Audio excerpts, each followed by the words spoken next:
Hi everyone, welcome to a brand new episode of the Behold podcast on the Genre Equality channel. I'm Hitzir. I'm Isa.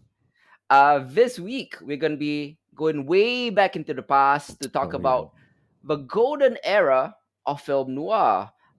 You may be familiar with what film noir is because it's a genre that has lasted from the 1940s all the way to today. In fact, many film noirs are still being made right now, but we're going to talk about the initial heyday of the film noir, meaning the hmm 1940s and the 1950s.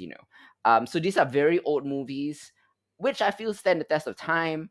But because they are close to a century old, I feel like a lot of our younger listeners may not be too familiar or may not have the inclination to go to their video. Wait, there are no video stores. What am I talking about? To um to to rent in whatever digital or physical form these crime classics from the 40s and the 50s. They yeah. feature, they started the trend of film noir and all the tropes, the rain streaked streets, the femme fatales, the hard-boiled detectives, the anti-heroes, and all of this.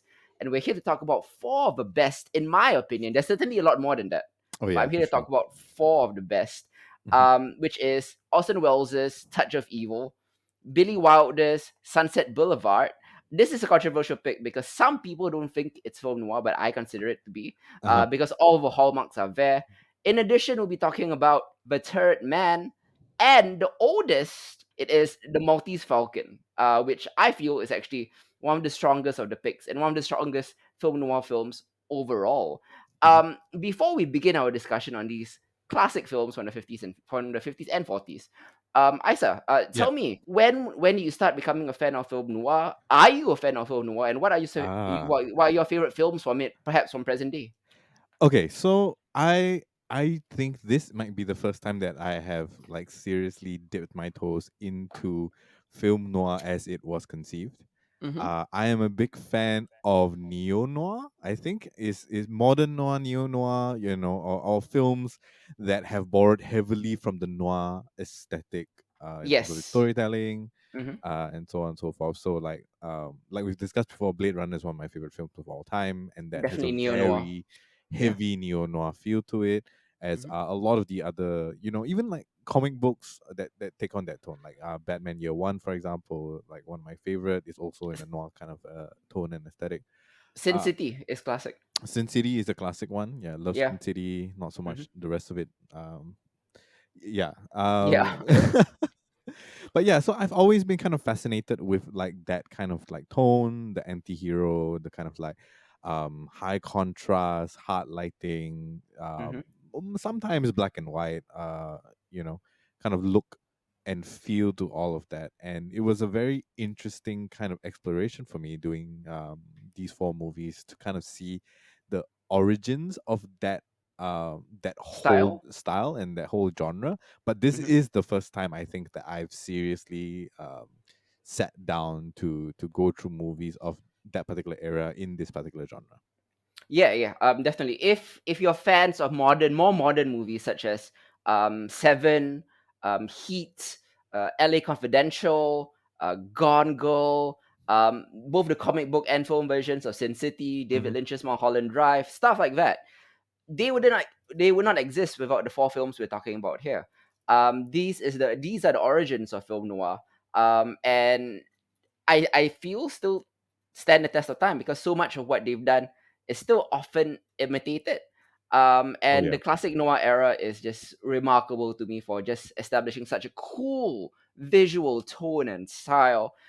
First of all, let's go to a legendary filmmaker, Orson Welles, and let's talk about A Touch of Evil. This Yep. is a film noir portrait of corruption and morally compromised obsessions that stars Orson Welles himself as Hank Quinlan, a crooked police chief who frames a Mexican youth as part of an intricate criminal plot. Charlton Heston, Mm. those damn dirty apes, plays an honorable Mexican narcotics investigator who clashes with the bigoted Quinlan after probing into his dark past. Yep. It also features a memorable supporting cast, including Janet Leigh as Heston's inquisitive wife, Akeem Termerov as the seedy underworld leader, and Zaza Gabor and Marlene Dietrich as an enigmatic gypsy, and they complete this fascinating drama, engulfed in incredibly haunting cinematography and Hmm. a great score by Harry Mancini. I've seen A Touch of Evil, both versions of it, the recuts and the original version, a few times. You've seen the recut version. Hmm. Give me your thoughts on what I consider to be the one of the pinnacles of film noir. Okay. Yeah. I realize again, like I think I said this the last time we did kind of westerns, right? Mm-hmm. Um, as modern viewers of cinema, we are incredibly spoiled Yep. by subtitles. We are incredibly spoiled by like the kind of like pacing and grab your attention things of a lot of modern movies. So Mm-hmm. sometimes it's a little difficult um, to kind of dive back into the history of cinema and see some of the great works from there, right? Mm-hmm. A Touch of Evil out of the four was definitely a bit more difficult to follow, I think. Just Yeah, because, sprawling. yeah, Yeah. it's sprawling. The editing choices are fascinating and interesting, and something that we do see a lot, right? Like I do feel like there are a lot of very iconic shots that are try to be duplicated, but they're quick, and they have this kind of like very effervescent um kind of ephemeral feel to it where we kind of jump from like the middle of one scene into like the Mm. subplot and then back into the first scene to kind of complete that. And if you're not paying attention, right? Like if you glance away and look at your phone, which happened to me a number of Y- times, Yeah. it's easy for you to miss something, right? Because these films are dense in not in not like a Nolan kind of like, oh, like this high concept or anything naturally, but are dense visually in a particular manner, right? Like there isn't like too much there to kind of fill in while you're not paying attention via Mm-hmm. audio cues of anything of the sort. Yep. um yeah, so like I did find like my first attempt at watching Touch of Evil, I was distracted, I had something else on my mind, Mm-hmm. and I really had to kind of like uh um you know like put Focus. all of that out of the way, sit down to really, really pay attention to it, because the movie demands that kind of attention from you if you want to like fully understand what's going on. Mm-hmm. But that being said, like uh, it is iconic in its own very unique way. I feel like a lot of the the w- the cinematography and the way like Wells' very specific vision for what he wanted this to be, or at Yep. least what it ended up being in this kind of like 1998 recut version, Mm-hmm. is like it gives you the same vibe and the same feel of all the modern kind of like neo noir stuff. Like it's very hard to divorce that feeling while you're watching Touch of Evil. Um, Exactly. yeah, and having done some reading about Wells and his kind of like fascinating career and who he is as a person, Yep. I have to say that Touch of Evil is like, well, first of all, one of the standout movies of his career. Yep. Both in terms of his directorial slate as well as his acting career. But Mm-hmm. man, Quinlan is such a typical like figure for Wells to be playing. I mean, he also appears in one of the other movies that we'll be talking about later. Much Yes. earlier in his career, about 10 years Mm-hmm. earlier in his career. But yeah, Quinlan really kind of like embodies like a lot of the characteristics that like Wells was known for. And considering that he did the directing as well as like a bulk of the rewrite for the script, um, Mm-hmm. it's it's it's unsurprising that like the character feels a bit biographical. I mean, just in terms of the character traits of what Quinlan is like. Yep. Just kind of like this well, self-absorbed, essentially, holds a grudge, kind of in his own head, and in all these things that Wells is like kind of famous for, Mm-hmm. um, and difficult to work with. I just thought it was a fascinating kind of character study as far as everything goes, um, Yeah. with the plot.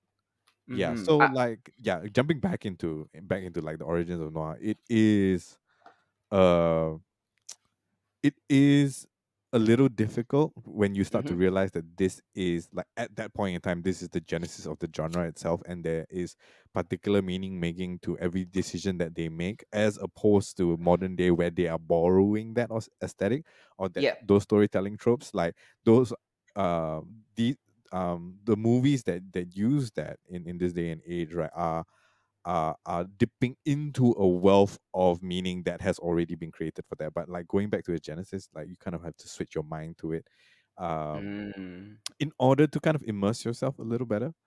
Mm. But yeah, like I think like Touch of Evil like really kind of embodies that, and it's very easy to see that, why some people regard it as one of the best film noir movies, Mm. and one of the best movies of all time. Yeah, Uh, yeah. I had this weird, like, kind of similar-ish discussion because the new Sopranos movie is out. It's called The Many Saints of oh Newark. yeah, So, mhm, so I have a couple of friends who kind of never seen The Sopranos and delved back into it, yeah, and they were kind of saying like the show is really good, but like what's so special about it? Like you see a lot of the same things in The Sopranos that you see in like a Breaking Bad or The Wire or Ozark or all of the other more modern shows, and then like it's hard for them to think that like the things that they see in Breaking Bad and all these other shows were invented in The Sopranos. yeah, It only seems out of place and dated because like it's often copied and often imitated. Like bullet time in the Matrix, right? yeah, Like they invented it. So they can't be blamed for overusing it, right? yeah, This movie in particular was actually based on a novel called Batch of Evil by Whit Masterson. hmm, It was kind of a cheap pulp fiction, a little thriller. Orson Welles did a great job turning, that nothing little novel into great art in one of the rare instances of adaptation being better than the source material. yeah, You mentioned some of the camera work, right? If mm. for nothing else, the film is most remembered and again still imitated for its remarkable single tracking shot opening. Oh yeah, It's a dazzling 3-minute setup that sucks you into this neon lit cesspool. The camera like cranes and swoops through the busy night scene as we watch Mike Vargas, played by Heston, of course, and his blonde all American wife, Susie. They're kind of slumming on honeymoon. They're just strolling into America in a car in search of an ice cream soda, I believe, and yeah, an unidentified unidentified man plants a bomb in a convertible. Pedestrians scurry around. The driver's a little drunk. The companion complains at the checkpoint that she's got this sticking noise in my head. Vargas, Susie, and the border patrol guard exchange small talk to establish a kind of sketch of their backstory, yeah, and then kaboom, the honeymoon is over. But even before the kaboom, the tension of ticking bomb in the car, it's palpable. It's great.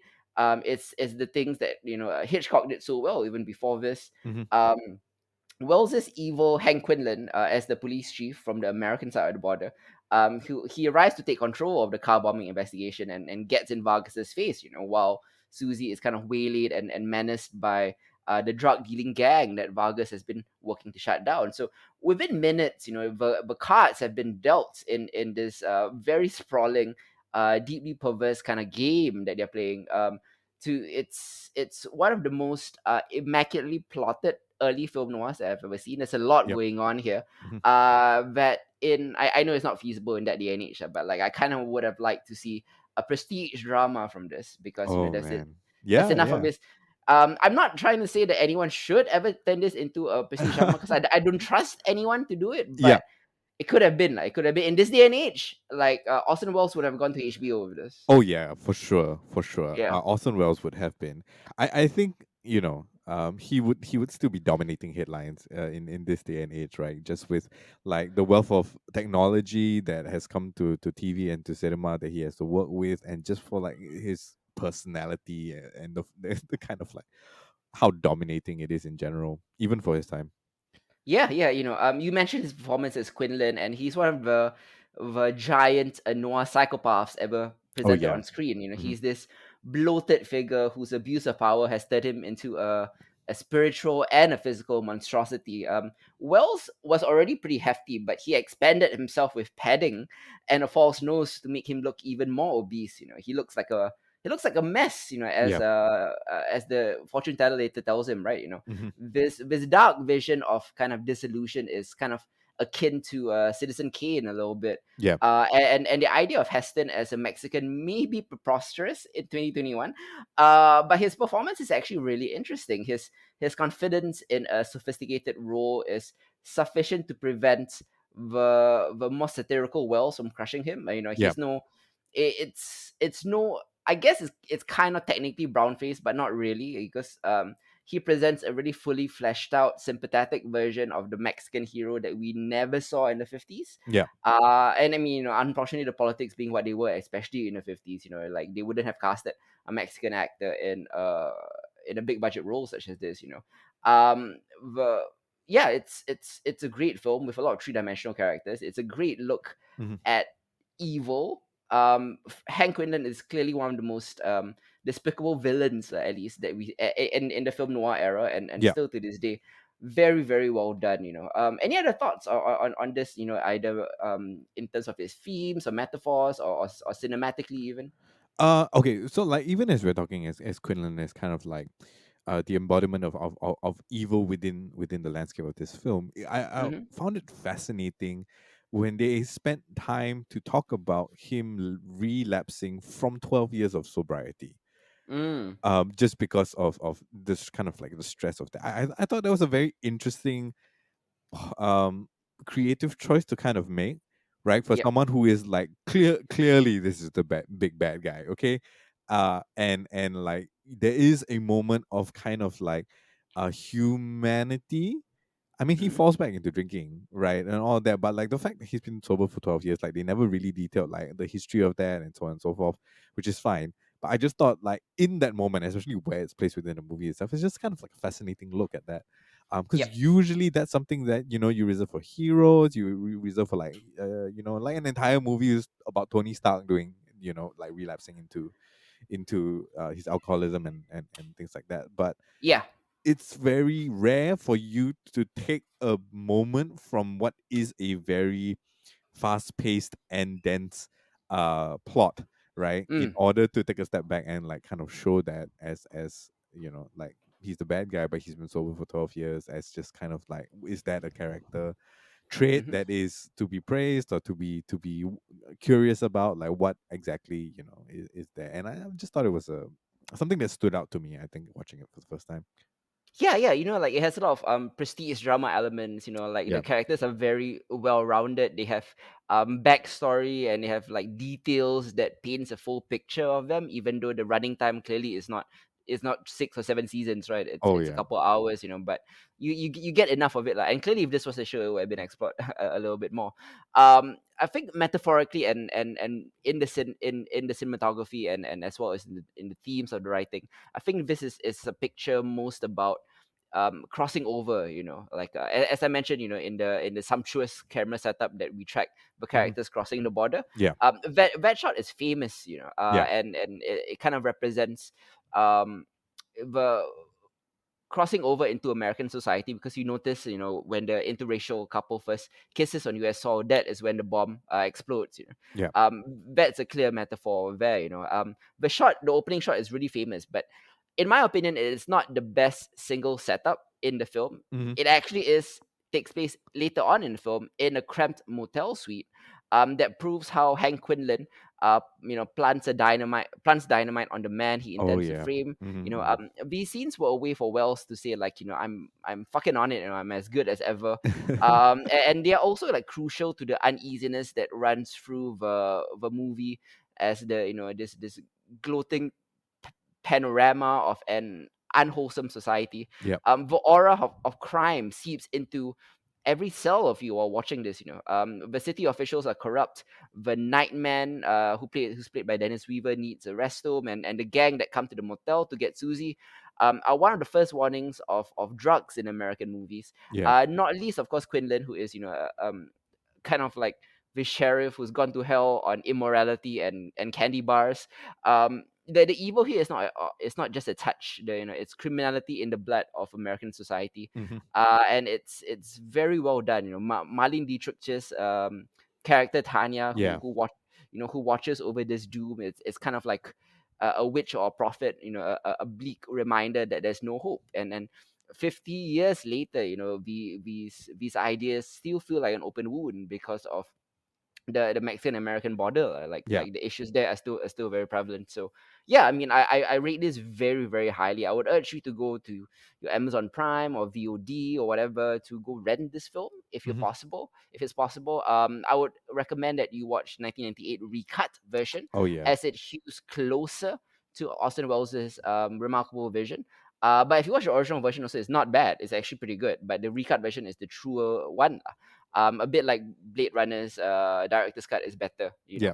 know. So yeah, this is one of my favorite film noirs of all time. Any final thoughts before we move on to Sunset Boulevard? Uh, no, no. I think that summarizes basically what my thoughts are as well. Hmm. Just excited to kind of jump into the rest of them. Like this again, like it really has been like an exploration of where something that I enjoy in the present day has come from, and it's just been educational. I'll put it that way. Yes, definitely. Next up, let's talk about Sunset Boulevard, which is probably the most controversial pick that I've chosen here, but I do consider it film noir. Yeah. It is a mix of film noir and black comedy because all the stylistic tropes are here, including the voiceover narrative. Um, Sunset Boulevard is this 1950 American black comedy and film noir directed and co-written by Billy Wilder. It's of course named after a major street that runs through Hollywood, Uh-huh. which is the center of the American movie industry. The film stars William Holden as Joe Gillis, a struggling screenwriter, and Gloria Swanson as Norma Desmond, who is a former silent film star, Yeah. who draws him into her demented fantasy world where she dreams of making a triumphant return to the screen in the talkies now. Eric von Stroheim plays Max von Mayerling, her devoted butler, and Nancy Olsen, Jack Webb, Lloyd Goh, and Frank Clark appear in supporting roles. Director Cecil B. DeMille and gossip columnist Hedda Hopper play themselves in a bit of meta casting. The film also includes cameo appearances by leading silent film actors such as Buster Keaton, Hmm. H.B. Warner, and Anna Q. Nilsson. So um, I was a bit tempted to include this in one of our earlier topics, the whole meta films Oh yeah. about creators, because Yeah. this is one of the earliest versions of that. I think Yeah. this idea of this aging silent film queen who just refuses to accept that her stardom has ended. So she hires this young screenwriter to help set up her movie comeback. Hmm. The screenwriter himself is not a good guy. He believes he can manipulate her, Yeah. but he soon finds out that he is wrong. The screenwriter's ambivalence about their relationship and her unwillingness to let go leads to situations of violence, madness, and death. I love this movie. In particular, movies about Hollywood haven't always been great, but this is one of the great movies about Hollywood, Hmm. set within the framework of a film noir style. What are your thoughts on Sunset Boulevard? Oh, Sunset Boulevard is definitely like I personally don't know if I would have picked this for this particular slate of four movies. Hmm. And it is so special because it is so different. Yep. Like we're not looking here necessarily as crime being the center focus of that. Yeah, the beginning of the film and like the entire premise like starts off with a crime, sure. But it's not like Touch of Evil, where essentially like there's a criminal underbelly. It's not like a Third Man, where there's fraud going on, or in Maltese Falcon, where essentially there's some sort of like nefarious um, trading of an artifact. Um, Hmm. like this straight up like plays out like what for some reason like it felt like a very twisted reverse version of Perfect Blue. um Mm. Hmm. and I kept trying to find a modern day equivalent of that sort of like demented illusions of grandeur star who basically like sucks everybody into her into her gravity and into orbit around her. Yep. But I couldn't actually come up with anything. But like this really does feel like it could be like the prototypical kind of template for movies of that ilk, that are to come. Um, Hmm. yeah, I found it fascinating. I think in particular here, um, oh no, what's her name? Uh, the lead actress here, Gloria Swanson. Man, Hmm. she is alluring and terrifying at the same time. It is very difficult to look away when she's on screen. Yep. Just the kind of like the persona that she plays as Norma, and her portrayal of someone who is a has been essentially, but is still caught up with that lifestyle and with like the illusion that she, she commands that similar sort of respect as she goes along, and how that Yep. devolves into the very, very amazingly acted final scene, Mm-hmm. is, yeah, is kind of mind-blowing actually, just like looking at all of that. And while it's not what people typically think of as film noir, you're absolutely right, like all the hallmarks of it are there. You have, the kind of like subversiveness of what a film noir would be, the kind of like hidden layers between the sheen, right, of the Hollywood life, and a lot of like twisted personalities that show up in a kind of duality that is important. Um, it's an important counterpoint to almost any film noir piece. So Mm-hmm. yeah, it was. I don't know necessarily if I would consider, like, I would not have categorized it as a black comedy necessarily. Mm-hmm. It's more tragic comedy to me than black comedy necessarily. It's a bit Yep. hard to draw that distinction, I think, as time goes by. And more movies get made, and they sort of define those genres. But yeah, like Sunset Boulevard is a fascinating kind of like fascinating look and critique into the life of a Hollywood star, or has been Hollywood star, in that point Mm. in time, right? And then, of course, going on to read about the fact that it was like a amalgamation of several silent movie silent film Stars. stars, or Yep. maybe like a very thinly veiled caricature of a particular star in this in some cases, was Mm-hmm. just kind of fascinating to read. Like, I never really thought about that, or about how difficult it would actually be to transition from silent films into talking pictures, right? um Mm. yeah, and what kind of psychological effect that would have on someone who like not that long ago was at the peak of his or her career. Yep. And wow, yeah, that was kind of like amazing and absolutely fascinating, that I had to go and do some research about that, for Oh, sure. Yeah. definitely, it was one of those big moments in art forms where the business of it and a new medium popped up and changed everything Yeah. in a huge way. It's equivalent to streaming popping up in music. It Yeah. just changed what music the industry was, and in this way, the popping up of talkies or talking films really changed the Hollywood industry in such massive ways that a lot of his former stars overnight became forgotten. Yeah. And Gloria Swanson, I think, gives her greatest performance here as the silent movie star Norma Desmond. Hmm. With her theatrical mannerisms, and her grasping talents and all of that, and those grandiose delusions. This forgotten star living in exile in this grotesque mansion, just watching her old films, dreaming of a comeback. Yeah. But it's also a very like twisted love story that keeps it from simply becoming a sort of waxwork freak show. Yeah. Hmm. William Holden is also really good as the screenwriter, who he kind of tactfully inhabits the tricky role of being a writer half her age, Yeah. who also allows himself to be kept by her. Yeah. The performances hold the film together, that gives it this emotional resonance that makes it real and in spite of its kind of gothic flamboyance. The movie, as you said, really cuts close to the bone, drawing so directly from life that apparently, from what I've read, many of the silent stars at the movie's premiere recognize personal details of the characters in themselves, obviously taken from real life. Yeah. In no character, not even Norma, does it cut closer than with Max von Mayerling, Oh who yeah. was a once great silent director, now reduced to working as the butler for the woman he once directed. Yeah. Yeah. And was married to. There are unmistakable parallels with von Stroheim, who directed Swanson herself in Queen Kelly in 1928, Yeah. and whose credits also include Greed and The Merry Widow. He did go on to direct two silent films, Yeah. but wasn't very successful. Like, he just couldn't adapt to it. And I found that kind of meta messaging and meta like casting very interesting. Yeah, that reveal was kind of shocking, honestly, Yeah. right? Like Yeah. this is the star that I groomed and and filmed and then married, and then Hmm. when she left I couldn't live without her. I was just like, damn, that is twisted as fuck. Yeah. Yeah, Yeah. like for those reasons, right? Like it really is, Sunset Boulevard really stands out as a unique product of its time and of Hmm. this particular genre for sure. Yeah.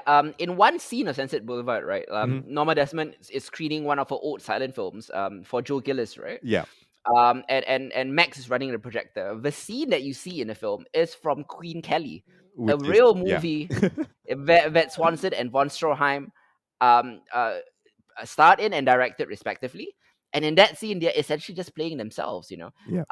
Later on, when Joe is moved into the big mansion, right? Max shows him to one of the ornate bedrooms, and as you said, explains it was the room of the husband, which leads to the reveal, which was one of the best reveals of all four of these films. Oh yeah, man. Um, uh, Man, I can't say enough about Swanson's Norman Desmond. It skates close to the age of parody a little bit because Yeah. I think Swanson takes enormous chances with the theatrical sneers and the swoops and the posturings. Yeah. Kind of holding Norma at the edge of madness for most of the picture before letting her slip over. Yeah. We might not kind of take her seriously, but that's where Max comes in because he believes because he has devoted his life to her shrine. Uh-huh. We believe because he believes. His Yeah. love convinces us there must be something worth loving in Norma, and that in turn helps explain how Joe can accept her. Norma, of course, is not a wrinkled crone by any means. She's only 50 years old in the film, Yeah. which goes to show that she's younger than Susan Sarandon and is today, or Meryl Streep, Yeah. and actors like that. It just goes to show like how cutting and how vicious and how quickly stars are used and used up and thrown away Yeah. back in the day, and it's still kind of same. It's still kind of the same right now. It's a bit sad, lah. The point in Sunset Boulevard is that she has aged not in flesh but in the mind, Hmm. and she has become fixed at the moment of her greatness and lives in the past. Billy Wilder and his co-writer Charles Brackett knew the originals of the characters. What was unusual was how realistic Wilder dared to be. He used real names in the films. He showed real people. Yeah. He drew from life. He like all the details of that. And if you are I don't know about most people, but like I kind of read a lot of books on like the golden era Hmm. of this is weird because like back when I was young, I read a lot of books on like 20s, 30s, 40s, and 50s Hollywood, but I never actually watched any of those films. It wasn't until I grew up that I watched those films. But by that time, I had like this immense like knowledge in my head, just knowing about the industry. And this film kind of captures that in a very great way. It's almost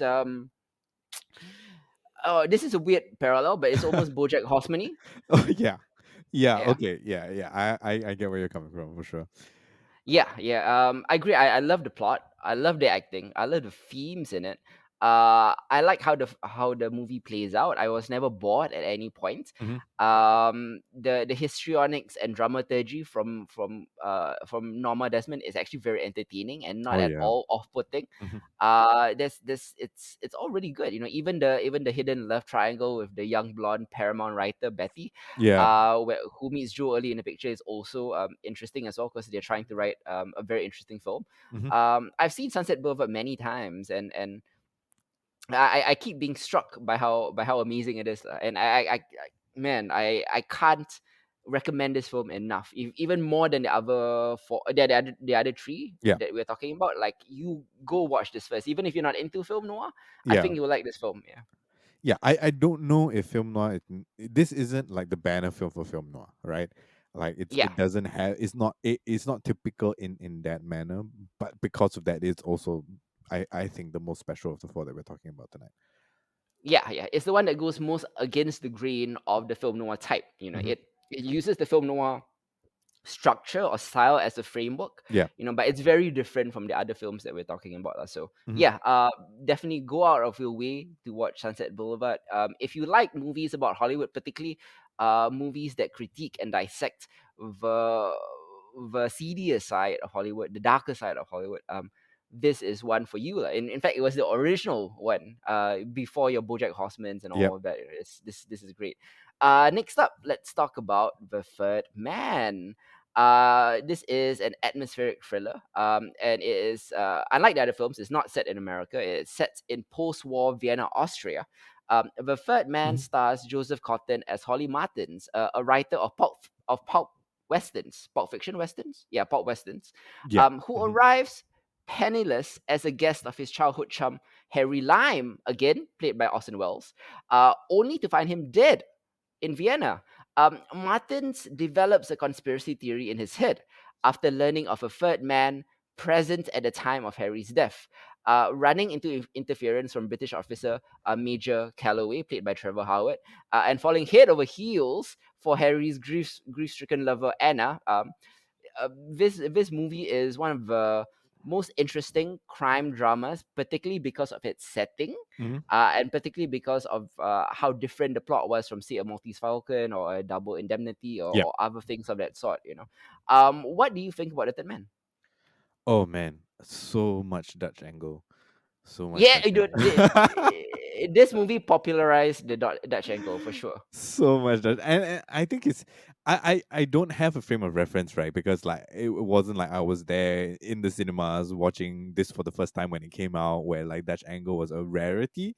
In that, like Dutch Mm, angle in this day and age, right, it's either like incredibly overused or used like every other shot, or like tastefully thrown in here and there. Like it has become a thing that is part of cinematographic language that we take mm, for granted. But man, like the use of it here still feels um eclectic, right? Like it feels purposeful and intentional, in a very different way from what we see now. Yeah, the just the lighting itself, and the way that they choose to shoot some things in light and in shadow, and the standout kind of like musical score, which is just played singularly on a zit zither. Is it a zither? mm. Yes, yeah. Like it's very it's very hard. Like I feel that if you have watched this film and like the soundtrack came on, like you would immediately know like this is what film it was, right? Like that's how unique a product it feels like. Yes, yeah, it's unique in a different way than Sunset Boulevard, definitely, visually and sonically. Oh yeah, for sure. Yeah. Yeah, I think Sunset. Yeah, it's not. I mean, I think the furthest film to Sunset Boulevard would probably be Maltese Falcon, Yep. within the four that we're talking about. But like Third Man has some very interesting choices, generally Mm-hmm. speaking, right?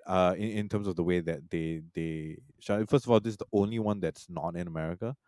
Yes.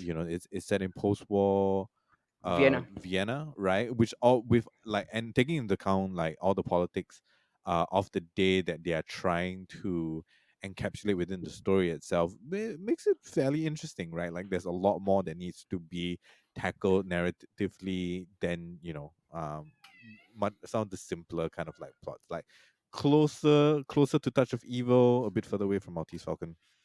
Yes, definitely. Yeah, yeah, yeah. The kind of shattered post-war setting that you were talking about. Yeah. If you weren't aware, like after World War II, Vienna was split into four zones, Hmm. into quarters: the French, American, British, and Russian zones, each with its own cadre of like suspicious officials. And this is the kind of sinkhole where the intrigue takes place. Yep. The American man, Holly Martins, the alcoholic author of pulp westerns. He has, yeah, as I mentioned, he came at the invitation of his college chum, Harry Lime. But Lime is actually being buried when Martins arrived in Vienna. So how did Lime die? That's the question, and the engine that drives the plot. Yeah. And Martins is the quote unquote like detective in the film, although he's not a real detective. Yeah. But Martins plunges into the muck that Lime left behind. Calloway, who, as I mentioned, the British officer in charge, bluntly says that Lime was an evil man and advises Holly to take the next train home. Yep. But Harry had a girl named Anna, right? Who Holly sees at Lime's grave, and perhaps she has some answers. Certainly Holly has fallen in love with her, although he's kind of trusting. Yankee heart is no match for her defenses. The third man, because of his post-war setting, as you mentioned, right? Yeah. They were made by guys who knew the devastation of Europe firsthand. Hmm. Carol Reed actually worked, the director of the film, Carol Reed, worked for the British Army's wartime documentary unit. And the screenplay was by Graham Greene, who not only wrote about spies, but occasionally acted as one in real life, you know. Um, Reed actually fought with the producers in the movie over the detail of it because he knew it firsthand. You know, a bit David Simony in that way. Um, uh, S- Selznick, you know, the producer of the film, wanted to shoot on sets and use a more upbeat score, Yeah. etc., etc. And I think like a version of that, the film would have been forgotten in a week, you know, because Reed defied convention by shooting entirely on location in Vienna, Hmm. where mountains of rubble stood next to gaping bomb craters, and the ruins of this former empire, you know, is now supported by a desperate black market economy. Yeah. Those craters, those ruins and things like that, they're not on sets, you know, those are real things that they went there to film. And the music also was perfect, you Yeah. know, one of the most interesting scores I've ever heard, like, you know. Yeah. Reed and the cinematographer Robert Krasker, as we were talking about the Dutch angles, right, they devised this unforgettable visual style, you know. Hmm. More shots, I suspect, are tilted than straight. Yeah. Um, and the thing is, like, it's not used for just style, although it is very stylish. Yeah. They suggest a world that's out of joints. Hmm. There are fantastic oblique angles, wide angle lenses distort faces and locations, Yeah. and the bizarre lighting makes the city into this expressionist nightmare, you know. A scene that comes to mind is like during a stakeout for Lime, you know, a little balloon man wanders onto the scene, and Hmm. his shadow is like this monstrous 3 stories high, you know. It really looks like an expressionist nightmare. uh like Vienna in the Third Man is a more particular and unmistakable quote unquote place Yeah. than any other location in the history of films at that point. Hmm. And the action fits the city like a hand fitting in a glove, you know. There are so many great elements, acting wise, stylistic wise, cinematography, musically, that make the Third Man one of the best film noirs of all time. Yeah. Yeah, for Yeah, sure. yeah, man.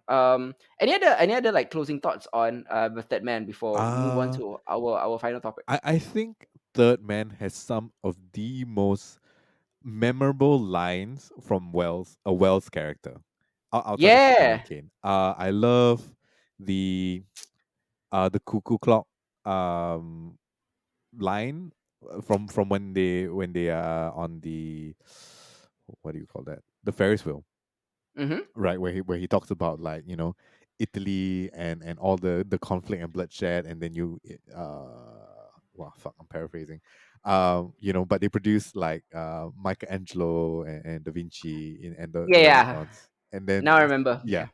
Yeah. And then Switzerland, Mm. for all the love and peace and democracy that they have, produced the cuckoo clock.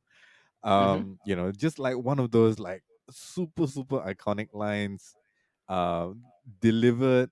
I later read about, Mm-hmm. delivered because they had to make up time for the scene, and pulled out of Wells's ass, Yeah. in reference to like some art lecture from that he read some time ago. It's like one of those like legendary things that you read about Wells, right? As a person Mm-hmm. and as a creator, that is just like, how do you, do that and then end up being one of the most like iconic lines of a very very like historically, important film. Just strange and bizarre in that way. Yeah, yeah, you know, the Third Man is very plot driven, but it's about more than plot. You know, it's Hmm. about this morally fermented atmosphere of post-war Vienna, so greatly mapped out by Graham Greene's screenplay. So very well done, and the key to the picture's genius is undoubtedly the mutually beneficial and nourishing collaboration between Green and the director Carol Reed. You know, seen in tandem with all their with everything that they've done here, there is a strong case to be made as, you know, that they are one of the finest writer director teams in cinema. If you haven't watched any of their collaborations, I would suggest watching Our Man in Havana and The Fallen Idol, Hmm. two other movies that they wrote and directed simultaneously. Yeah. Steven Soderbergh actually has this like quote that I love about The Third Man. Soderbergh once said that the thing is, right, the amazing thing about The Third Man is that it's a really great film, in spite of all the people who say it's a great film. So it's it might be overrated, but it's not. Everyone keeps Yeah. saying it's great, and then you watch it, and you're like, yeah, yeah, yeah, it's great. Yeah, Yeah, yeah, yeah, I totally understand. Yeah, just one yep, last point to make. I think like if any of sure. our friends listening, you're interested in like you're a musician or you're interested in just like film scores and things like that. I think the Third Man is a fascinating study in the use of a singular instrument Mm-hmm. to score a film, right? Mm-hmm. Much in like the same way. I mean, I unfortunately, just because of like a huge knowledge gap in terms of like old films and in film noir in general, like it feels a Yep. lot like Mikachu's score for, oh, what's that ScarJo film, the strange sci-fi one, Under the Skin. Under the Skin. Yeah, like it has vibes like that, right? Like this kind of like strangely apt but very solitary instrument that matches the action so well. Like it is a fascinating study just into the aptness of the score towards like what's on screen. Mm, Yeah, definitely, yeah. Go check out the Third Man if you can. Love the score as well. I'm not actually not too familiar with what was the instrument that was used. it's a zither, Oh, um, interesting. which is a um. Okay, so the zither is like a class of string instruments, right? Like a modern day cross between what would be a harpsichord, and like a lyre, Okay, okay. right? So there are many different types of zithers. They don't exactly say what was used in the Third Man specifically, at least from the wiki and the very shallow research that I've done. But yeah, Okay, okay. essentially it's yeah, it's a string instrument that's made out of wood. It looks a lot like many of the instruments in that particular family, like a lyre or harp or a harpsichord. Mm-hmm. Yeah. Yep. Awesome. Yeah, I never knew that. Like I always thought it sounded weird, but I never quite did my research into what it was. Thanks for informing me Yeah. on that. A ziffer. Oh, Okay, cool. actually, if you want to bring it closer to like a Asian context, right? A zither is kind of like a guqing, like a Chinese guqing. Yeah, Oh. yeah, Okay, okay, okay. similar concept where it's strings strapped across like hollow wood, essentially. Interesting. Yeah. Okay. Next up, and our final film, and the reason I wanted to put this last is because this was the film noir, the movie Yeah. that started everything else. Even Touch of Evil, Sunset Boulevard, the Third Man, the Maltese Falcon predated all of these Hmm. and predated a lot of your favorite film noir classics because this was the real one. This was the real originator. This was the Matrix inventing the bullet time. Yeah. This was the granddaddy of them all in 1941. It's in this noir classic, Detective Sam Spade, played by Humphrey Bogart here, gets more than he's bargained for. Because when he takes a case brought to him by a beautiful but secretive woman played by Mary Astor, as soon as this Miss Wonderly shows up, trouble follows as Sam's partner is murdered, Hmm. and Sam is accosted by a man demanding that he locate a valuable statuette of a Maltese Falcon. Sam is then entangled in a dangerous web of crime and intrigue. Soon he realizes that he must find the one thing they all seem to want, which is the bejeweled Maltese Falcon. This film is among one of the most important and influential movies to emerge from the Hollywood system. Yep. Um, as significant in some ways as its contemporary Citizen Kane, which is filmed around the same time. Hmm. In addition to providing cinema with a new kind of private investigator, this is at this moment in 1941. This was new. This this stereotype that we've come to know. Yeah. This was new back then, and the Maltese Falcon also supplied an entirely new style by which to tell these kinds of stories, which is film noir. It was the directorial birthplace of John Huston, who would become one of the dozen or so more revered American-born filmmakers, as well as the picture that transformed Humphrey Bogart from a B-level supporting villain to an A-level leading hero. Yeah. It's insane because I mean, obviously I wasn't alive at that time, lah, but it's insane to me that Humphrey Bogart was once like a character Yeah. actor Humphrey Bogart. At the same time, it also tells this twisty, compelling story that holds up reasonably well, more than 80 years later. Hmm. And it's pretty stunning that the film that invented film noir still remains one of the best film noirs of all time. You would think that it will become dated, and in some aspects it is, but it Yeah. still holds up, don't you think? Yeah. Yeah, definitely, definitely. It is. Oh man, like when you, if you are a fan of any piece of media is that is close to film noir, right? Mm-hmm. And you watch the Maltese Falcon, like me, for the first time, and you're just like, oh, so that's where it came from. Oh, so that's where it came from. Like it was a Yep. constant. It was like throughout the entirety of like the first half of my viewing. I just like Mm. I get it now. I get it. It was very revelatory in that manner to me. Oh, You, interesting. Okay. it's like okay, right. So like this is well, first of all, it is peak Humphrey Bogart, right? Like every other Yep. character he has played since this point from Yeah. here on end is basically the same character, like Sam Spade, in Yep. different shades. Yeah. And I was reading something about along the lines like Ingrid Bergman was studied Maltese Falcon's footage for Mm-hmm. in preparation to act uh alongside Bogart in, we've covered this, Casablanca. Yes. Yeah, in Casablanca. Yeah, so Yep. this is peak Humphrey Bogart. Sam Spade is your the epitome of your noir sleuth type Mm-hmm. character. Yeah, Deckard Kane, owes so much to Sam Spade's character. Hey, uh every noir detective. every Oh, noir, it. yeah. Yeah. Yeah, since when was this, 1941? Yeah, Mm-hmm. every noir detective since 1941 owes something to Sam Spade and Humphrey Bogart's rendition of him. It is crazy how archetypical it Mm. has become, right? And I think that is just a testament to his performance here and the way that the character is written, right? It's very easy to see it as caricature-ish because of all that has followed this Yep. performance. There was a moment that I said like, okay, I have to kind of separate the feeling that this is a caricature of so many other characters that I've watched and grown to love over the years. Mm-hmm. But then you realize like this is the first, right? This is what has inspired everything else. And Mm-hmm. that to me is like one of the standout things for that. Mm-hmm. Equally the same. I do feel like the film score here, right? Yep. Again, you can hear it like so many things just pay tribute to that. You're just kind of setting the tone for that.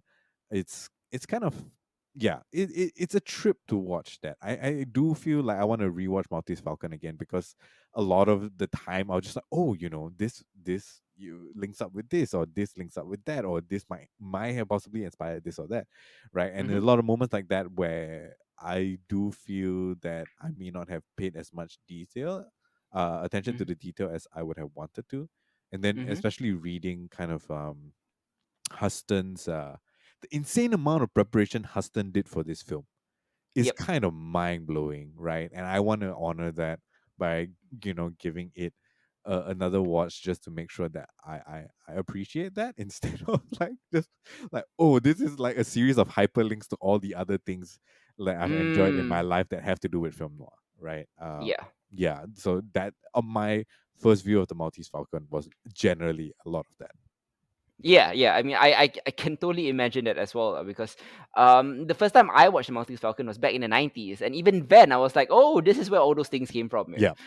It's incredible. Not only does it create the structure for film noir, it also has one of the greatest MacGuffins of all time. Oh yeah. Probably one of the first instances of a MacGuffin in a Hollywood movie. Uh-huh.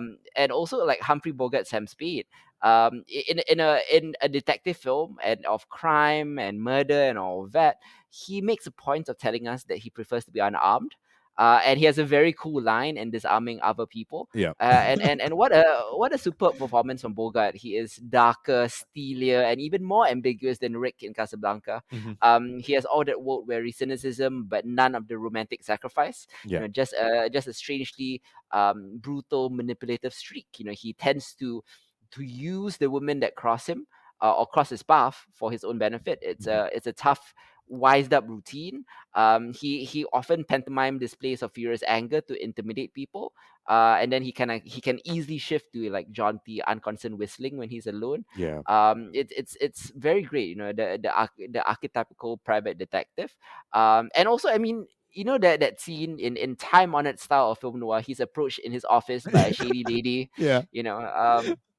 Like, This time, oh my yeah, god. Like, I was, when that scene came in, I had to laugh, right? Then you yeah, think about all the other like directors and cinematographers across the year who have watched yeah. the Maltese Falcon, and they're like, you know what? I want Mm, that exact same shot in yeah. my movie. And it's just like, damn, like how influential possibly can one film be, right? Like to Mhm. have created a genre. Insane. Yeah, yeah. Yes, the Maltese Falcon is. I mean, I won't argue that the Maltese Falcon is one of the best film detective stories of all time. Yeah. But it's also like its biggest legacy is the progenitor of countless films. And few of which have achieved its level. Never mind exceeding it. You know. Hmm.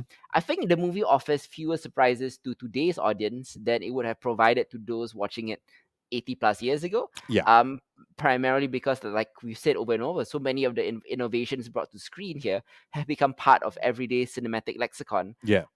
Nevertheless, you know, the dialogue incorporated, the Bogart being in top form, and Huston, who was allowed total directorial freedom. Uh, Watching this film, the first of the films noir, is an experience to be embraced. Is it film noirs or films noir? Film noir? I I don't know. don't know Yeah. because film. Hmm. Oh, that's hard because film can also be plural. Yeah, Uh yeah, that's why I was like, oh, should I say film noirs or okay. films noir? Yeah. Then we would go like Occam's razor and just call it film noir. Yeah. Yeah. Yeah. Yeah, yeah, yeah, yeah, definitely. Yeah, I mean the Maltese Falcon arrived at a time when audiences weren't familiar with these type of things, which is what made it so indelible in the minds of your grandparents, I suppose. You know, Yeah. and all these years later, it's tough to imagine a film noir as special as this or as influential because it can never be. You know, this was a once in a lifetime thing, and it's tough to imagine anyone but Bogart playing Spade. You know, Yeah. and he embodies the detective so well. You know, he is, you know, so careless by life that he wouldn't become a quote unquote sap even for love. And you know, he hides this core of humanity that occasionally peeks out through haunted eyes. The clipped rapid fire delivery of his lines have become iconic. When we think of him, we most often think of Bogart as Rick from Casablanca, but I Yeah. think, you know, even that character has more than a few echoes of Speed in him. Mhm. uh, Before the Maltese Falcon, Bogart was not a big star. Like I said, this movie elevated him to the stratosphere. For the next 15 years, he would go on to dominate both on and off screen as one of the most influential power players and actors in the Hollywood system Yeah. that has ever been. You know, I think the chemistry between the actors is palpable as well. The plotting is Mhm. really good. Everything about it like kind of hits on all cylinders, and I can't imagine watching this back in the 1940s because it must have been like a revelation, and it Yeah. still is even if you're watching it today, but for different reasons.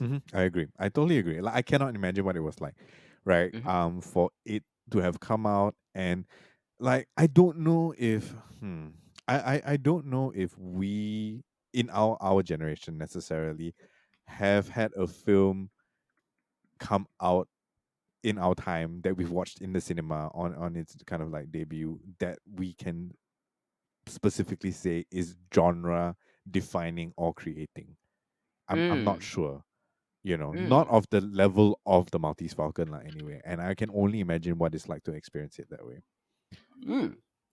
I suppose I don't know. Like this is a lesser version of it. I suppose the Matrix, which we watched Okay. in Yeah. cinemas. Yeah. Yeah. Yeah. Okay, that makes sense. That makes sense. But I don't know if the Matrix necessarily is genre creating. You know No, what no, I no. mean? Yeah, Yeah. it fuses a lot of genres and a lot of stuff in a very innovative way, but it didn't create a genre. It created a visual style, but it didn't Mm. create a genre. Yeah. Yeah, I agree. Fascinating. Yeah, I wonder what it would be. I wonder if there's verbal or written accounts of that particular experience. Maybe I'll take a look around for that. That's just like super interesting. Definitely, like the sad part is that anyone who might have seen this in cinemas are probably dead right now. Yeah. This is how old the film is. The film is older than my grandparents. It's insane. Well done to all these directors, and these are just four of the best film noirs of all time. Yeah. Of course, there's a lot of other film noir Yeah. that I've not mentioned here.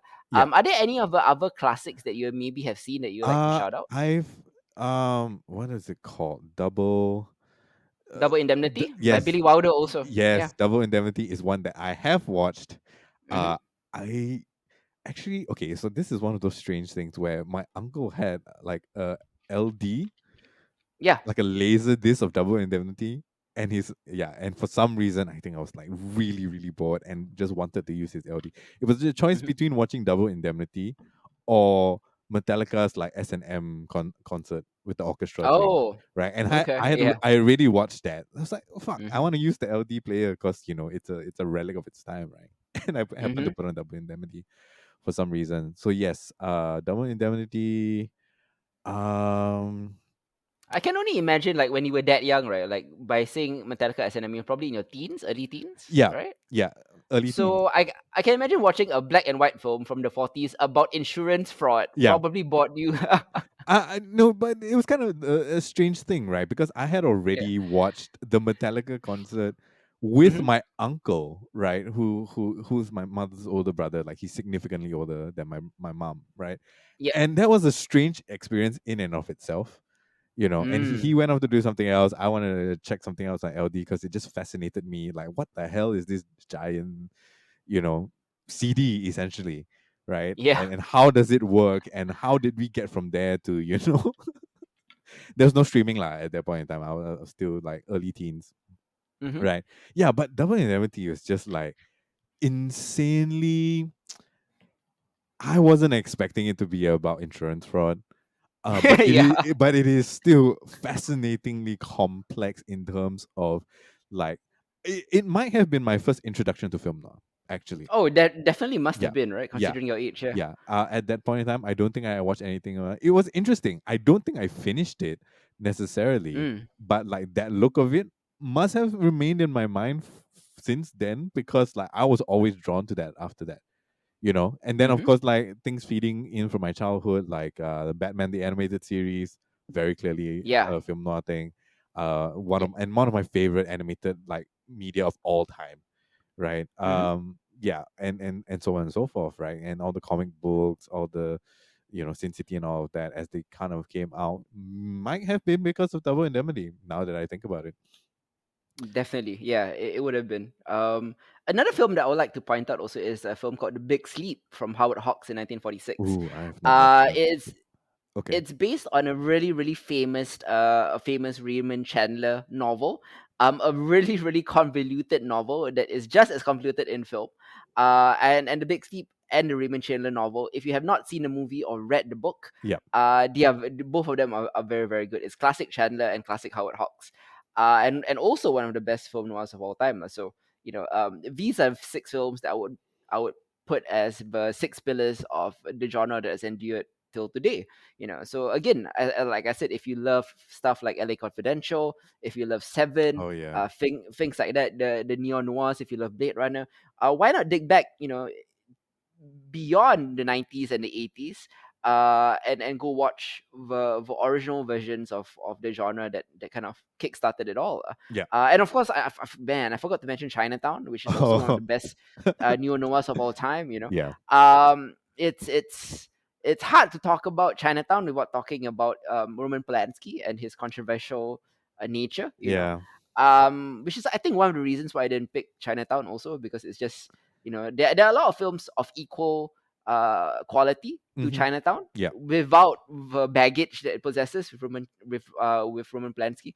At the same time, though, I do like objectively acknowledge that Jack Nicholson and Roman Polanski like kind of created magic there, and even yeah, it was definitely one of the best film noir of all time. Mm-hmm.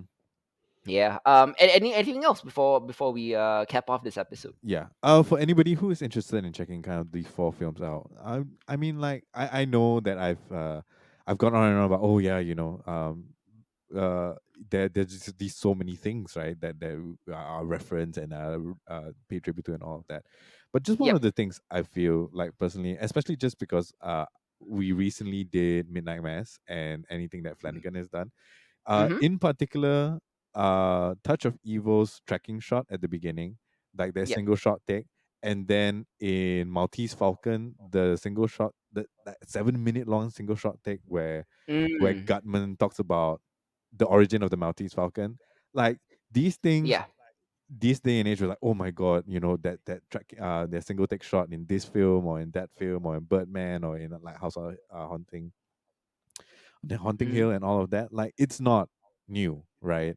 Yep. And like these are some of the films that started to use this like very very early on when cinema first became a thing, and it's very interesting to kind of see the genesis of that in some of the moments that we celebrate Mm. in modern television or cinema today. Yeah, yeah. Or Norma Desmond would argue with you saying that that wasn't the genesis of cinema. Yeah. Her movies were Yeah, for sure. the advent of talking cinema. You mean? Yeah, Yeah, talking cinema. yeah. Because cinema's been around since the 1910s, but although they didn't have any stuff like that, lah. I do have a big blind spot in cinema, much like you haven't really seen a lot of film noir, right? My Yeah. big blind spot is silent films. uh Huge. There's like this 30-year history that I'm just not familiar with. yeah, I think for me the only silent, maybe we should do an episode on silent films. Damn. That's interesting because it'll be a discovery for me as well. Yeah, yeah. I mean, I'm only familiar with Chaplin stuff. Oh yeah, of course, yeah. Everybody's familiar with Chaplin, and I've seen Metropolis also. Oh, interesting. Yeah, I've seen Metropolis too. And maybe this. Okay. Also, yeah. Okay. Yeah, we'll put a pin in it for like a future Behold episode to talk about silent film. Hmm. It's going to be an interesting. A podcast about silent films is a fascinating proposition that I need to Yeah, wrap. yeah. I need to wrap my head around. But yeah, Irony. I'll be down for that. I think that would definitely be a new experience for sure. Okay, cool. And also we'll be back in a couple of weeks Yep. for a special episode of Behold, where of course it's Halloween, so we're going to be talking about horror specifically. I've kind of readjusted it to make it Southeast Asian horror now, Yeah. rather than just Asian, since Chris is from Singapore. So we've picked three films that come from our region. Yeah. We're going to be talking about Satan's Slaves from Hmm. Indonesia, as well as Shutter from Thailand, which is one of your favorites. Yep. And I've included Malaysia's Roh, which came out in 2019 as well, because I think that was a really great film that I totally forgot about. Yeah. I saw it at SJIFF, then put it out of my mind, and I was like, yeah, okay, Yeah. that kind of fits with the theme. And Southeast Asia, I think it's a more it's a more condensed, theme. Like, it just works better than Asian horror, because Asian horror, you would have to pick a lot from Japan and Korea, right? Who Yeah, just for sure. dominated. We Yeah, could do Japanese horror as a single episode and not be done with like barely scratch the surface of it. Same for Korean horror. correct. Yeah. Yeah, but because I think Southeast Asian horror gets less acclaim internationally, Yeah. maybe we should, yeah, let's just focus on supporting regional. Yeah, so that's the topics we'll be talking about for a Halloween episode. If Hmm. you're hearing this and you want to like catch some of those ahead of time, Shutter on whatever your VOD choice is. Raw is on Netflix. Netflix. Yeah, so you Yep, can go ahead and access that if you want to like watch it and then hear what we have to say along. If it's that time of the year and you want to get your spooky on, then yeah, definitely. we'll go ahead and do that. And then we'll be back for Genre Equality 47, where we'll talk about What We Do in the Shadows, Season 3. What If, which is climaxing tomorrow. Mm, We'll be watching Venom Let There Be Carnage next week. Everybody says that it sucks, but it's one of those so bad it's good films, much like the first one. yeah. So I'm kind of interested in seeing, like, it's weird, lah, but they've chosen to go a rom-com route with Venom, and I'm okay with it. At least it's Yeah. not typical, right? I mean, we had that sentiment right when we were reviewing the first one. Mhm. At the end of the day, and I remember like Hadi was just like, "Yeah, I'm here for it." The fact that they turn Venom and Brock's relationship into like a bromance rom com kind of thing, I'm here for it. If they can expand into that, Mm. and you're giving us Woody Harrelson as a crazy Carnage, like sure, I'll be Yeah. down to spend some time to watch that. Yeah, for sure. All the reviews that I've read and watched says that Venom Let There Be Carnage is more overt of a rom com than the first one. The first one was Oh, The first one was an accidental rom com. They didn't quite realize what they were doing, Yeah. and then they were like, "Oh, that's what people latched onto. So let's just make this like a full on like bromance between." Interesting. Yeah, yeah. Okay, okay, yeah. I mean, like that's different enough for sure, right? Mm-hmm. Like outside, honestly, outside of the Space Knight like Venom run in the comic books, right, where he joins Guardians Mm-hmm. of the Galaxy, and maybe one or two of the novels which I managed to read when I was a lot younger. Like Venom is has never really been explored as that fascinating of a character, and if you can bring something different to the table among all Mm-hmm. the superhero slash comic book movies that we have, yeah, sure, let's do it. Venom was the quintessential Todd McFarlane creation where he looked cool, but there Yeah, was nothing to him, you know. yeah, Just like every other Todd McFarlane creation, they all look cool, but there's yeah. no real depth to them. You know? Ah, But yeah, whatever. We'll also be talking about Foundation season one, yep. Halloween Kills, which is the new Halloween film coming out in time for Halloween. We'll talk about Injustice, the animated version, not the Hmm. video game. Army of Thieves, which is the prequel to Army of the Dead, more of a heist film set within the early years of the zombie outbreak. I shall be talking about Violet Evergarden, the movie, Oh yeah. and lots more also. So tune in. We got lots in store for you, and more next month also. And if you like to hear more of us in our previous episodes, like, follow, subscribe to our YouTube account. We are also available on our traditional Mixcloud home, Google Podcasts, Apple Podcasts, Stitcher. Wherever you find your favorite podcasts, we are on there. Just search for Genre Equality or Behold, Hmm. and also Asian Nightmares, and we will be all there. Yep. Yeah, and that's it for this episode of Behold. Till next time, this has been Hitzer. I'm Isa. Goodbye, guys. Ciao.